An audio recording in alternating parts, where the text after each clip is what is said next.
Bum ba dum. Banjo Ben here. Today we're doing a bag of licks lesson. It's a rhythm bag of licks, and we're learning how to go creatively from a C chord down to a G chord. Now this is going to work in the key of C, of course, but any other time that you're going from a C to a G chord. So in the key of G or in the key of F or whenever other circumstances might arise. We've got 8 different transitions here that kind of progress in difficulty and syncopation. Let me play them for you, and then we'll talk about learning them.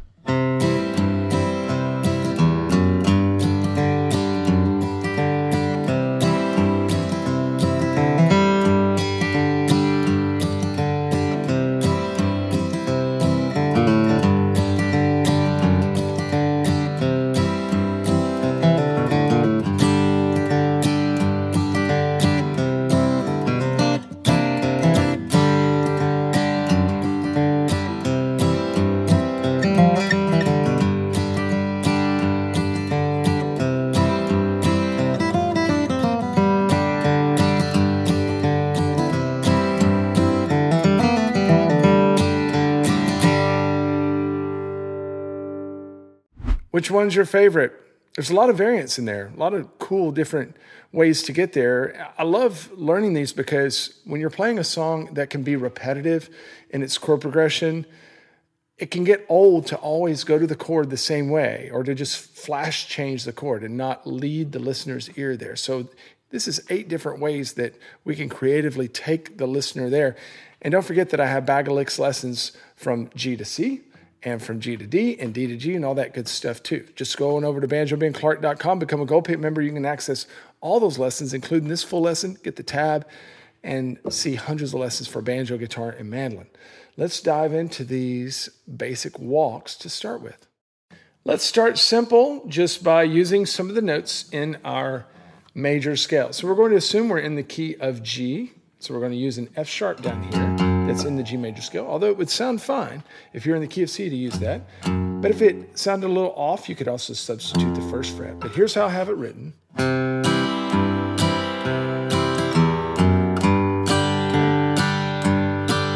So it's resolving back into that G chord. So that's the situation would be anytime that you're over a C chord in the key of G and you're coming back. Let's say that you're in the key of C and you're going to walk to your G chord. You might choose to use that first fret instead.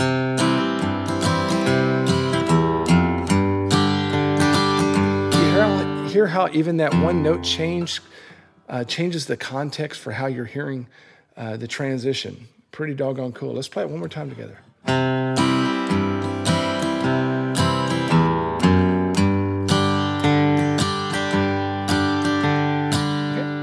In our next one, we're going to call it the open G hammer. For this one, we're going to go up top a little bit and use that little G run type element to take us there. It sounds like this.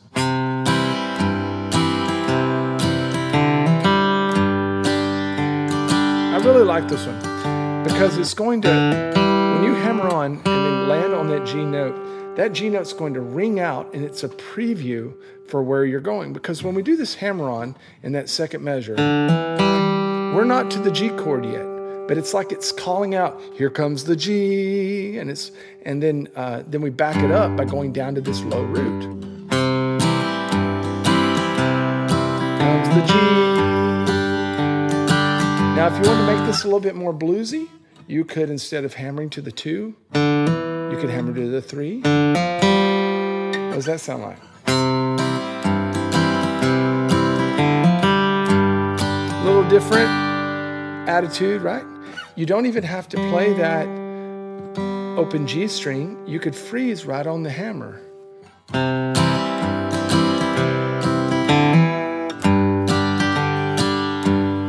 Or if we were doing the 3rd fret.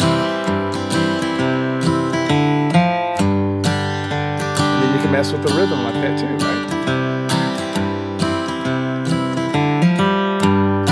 So we have lots of variations that we can pull out of our hat once we learned one of these licks. And really, it should never be a boring thing to play rhythm guitar. It's going to end up being probably the most fun thing that you do as a guitar player as you get more and more into it. The next one we're going to call a blues pull-off. It gets a little syncopated sounding. It sounds like this.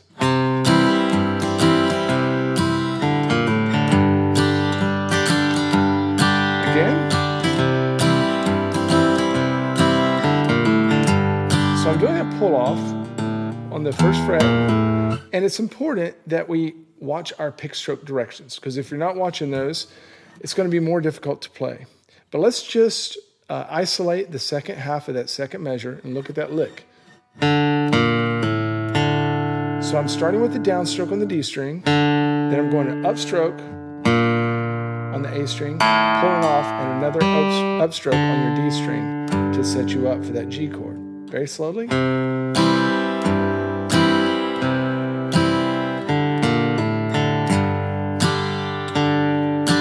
Now you don't have to hit that last D note. That sounds pretty good too. Instead of pulling off, you could slide up to the second fret. That gives it another different flavor.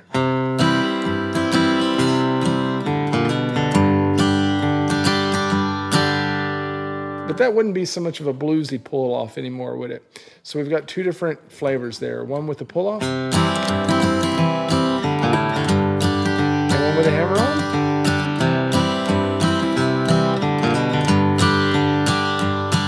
Fun stuff. Okay, for our last one in this first video segment, let's look at a Rice syncopated pull-off. And this one's got a little bit more going on. I'll play it for you first.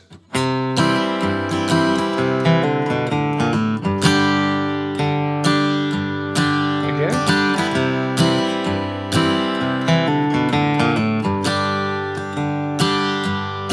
A couple things you're going to notice is that second measure is full of eighth notes. It has a couple different pull-offs in it. And then for the third measure, unlike any of the others, we're starting the measure with a chord strum, which is something that Tony would do a lot. And lots of people do a lot. And that's to help, it keeps it interesting. It kind of rushes that downbeat, or so it seems. You're not really rushing it, but you are punching it, and you're giving people a strum where they're waiting to maybe hear more of a bass note. And then you'll notice that hangs over through the second beat so that it creates some space in the measure. One more time, the whole line.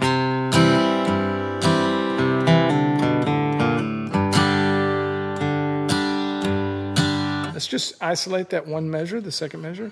Looks like this.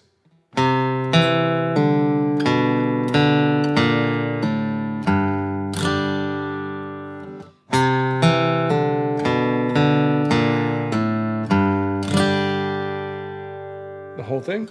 A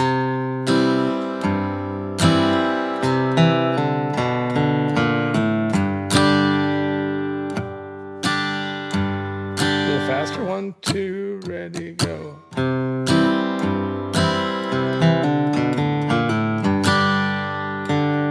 Very cool. Very fun.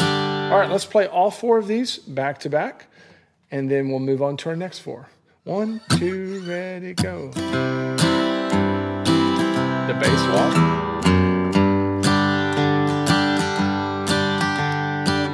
the open G hammer,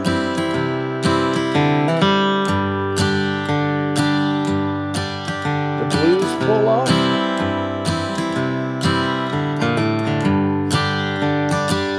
and then the Rice syncopated lick.